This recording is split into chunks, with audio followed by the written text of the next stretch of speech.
Where's your costumes, guys? This was on a costume show. Damn it. Come quickly, my queen. It's time to take a lead. So this is Jess Paul, WreckedRadio, and I am here with one of my new faves, Crunk Witch. Would you guys like to introduce yourselves? My name is Brandon Miles. So you guys have already released an EP, but you are ready to release, you're almost ready to release, I don't know when, your first LP? It's actually out. It is out already. Yes. Awesome. It is called The Legends of Manicorn. Why don't you tell me kind of the history or the concept behind that? Well, the title came from one of the shows we played on tour. Was in New York City, and we met a couple fans at the show who offered to let us stay at their place, and we hung out with them, and we got back and had some beers, and they just randomly popped in The Last Unicorn.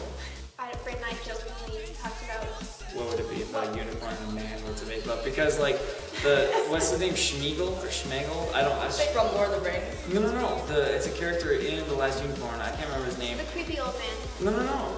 Oh no, it is the old man, the old farmer. He's like rubbing her like, oh, you're such a beautiful girl. And it's like this weird scene where it's like, what would happen if it would be a manicorn? The season is upon us. I've been talking to my nation, my Wreck Nation, about this. We've been talking about Halloween a lot, and you guys are touring up to Halloween. So we're going to talk about some Halloween stuff. What is the most ridiculous or best or most memorable or most favorite costume that you've ever dressed up that each of you? That I would have dressed up at. Now, I never really did much Halloween growing up. So my best is like the Mickey Mouse thing, like as a 2-year-old. I can't remember any good ones. I feel like neither of us have celebrated the Halloween. And I've been to Halloween parties and I don't think I ever dressed up. I'm that lame guy. Yes, it was a girl one year. But the best one I heard about was this is Not the one, Brandon. not me. The only thing I can contribute is I heard about a guy who was, and I saw a picture, a guy who went as Billy Mays as a zombie, selling OxyClean as a zombie. That was pretty awesome. That is sweet. That was one of the best costumes I ever saw. Now, I actually have a question right here from one of your new fans from WreckedRadio. He's a member of WreckedRadio Nation, Troy. And Troy asked you, what are some of the bands that give you inspiration? He says that he hears, and I agree with this, but you guys can disagree with me, a little bit of Marilyn Manson. Everyone we play, everyone always asks, what are your influences? Let me guess. You guys probably like MSI. You guys probably like Breathe Carolina or 303. It's like, we don't listen to those bands. Like, we had never even heard MSI. We checked we checked them out and we were like, Shiny Toy Guns. Shiny Toy Guns was another one. We hadn't heard them either. Like, I came from...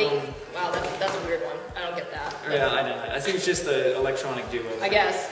I came from more of an electronic-based background. I was a professional producer and DJ for years before doing vocals and live music. That's why I do all the production of the band. And so I come from more of that aspect, and then Hannah came more from like the indie rock and screamo, hardcore, things like that. Solid and underground. You would have seen them when we met. I think we had like maybe 2 common musical interests. Like we really had nothing in common musically with each other, and it was really funny. Over the course of our relationship, really built this common ground of stuff we liked all over the place, from metal to, you know, French pop to, you know, slow, soft, indie acoustic stuff. So it was all over the place for us. So we draw from a lot of that, and really not so much anything that we sound like. So we're getting down to it. These shows are about to go off. So, is there anything you guys would like to say to the Wreck Nation, because they are listening right now? Well, you know, thanks for always tuning into WreckedRadio and showing Jess the support she needs to help her grow. I meant about you guys. No, but you know, I'm like that. Yeah, man, you know, if you guys dig us, we appreciate it. Check us out, come out to the shows. Peace. Oh, I'm back. Love.